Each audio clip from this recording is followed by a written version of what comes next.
Indian പൗരന്മാരെ ടെഹ്റാനിൽ നിന്ന് മാറ്റാൻ അടിയന്തര നീക്കം ആരംഭിച്ച വിദേശകാര്യ മന്ത്രാലയം. ഇറാനിൽ തന്നെയുള്ള സുരക്ഷിത കേന്ദ്രത്തിലേക്കായിരിക്കും തൽക്കാലം മാറ്റുക. വിദ്യാർത്ഥികളെ പ്രത്യേക ബസ്സുകളിൽ കൊണ്ടുപോകും. പി ആർ സുനിൽ നമുക്കൊപ്പം ചേരുന്നു. Good evening P R Sunil.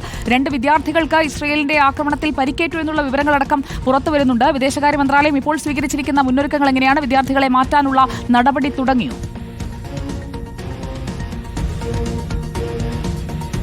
10,000-ഓളം Indian വിദ്യാർത്ഥികൾ ഇറാനിലുണ്ട് എന്നാണ് കണക്കാക്കപ്പെടുന്നത്. വിദ്യാർത്ഥികളല്ലാത്തവരുമുണ്ട്. അപ്പോൾ ഇവരെ എല്ലാവരെയും അവിടുന്ന് മാറ്റാനുള്ള നീക്കമാണ് ഏതായാലും പുരോഗമിക്കുന്നത്. കേന്ദ്ര വിദേശകാര്യമന്ത്രി എസ് ജയശങ്കർ ഇറാന്റെ വിദേശകാര്യമന്ത്രിയുമായി സംസാരിച്ചിട്ടുണ്ട്. ഏതായാലും ഇവരെ ഒരു ബസ്സിൽ ഈ തെഹ്റാനിൽ നിന്ന് മാറ്റി ഇറാനിൽ തന്നെയുള്ള മറ്റേതെങ്കിലും ഒരു സുരക്ഷിത കേന്ദ്രത്തിലേക്ക് മാറ്റുമെന്നാണ് കേന്ദ്ര വിദേശകാര്യ മന്ത്രാലയം അറിയിച്ചത്. ഇപ്പോൾ ചിലയിടങ്ങളിൽ നിന്ന് കുട്ടികളെയൊക്കെ തന്നെ ഒഴിപ്പിച്ചതായുള്ള വിവരങ്ങൾ പുറത്തു വരുന്നുണ്ട്.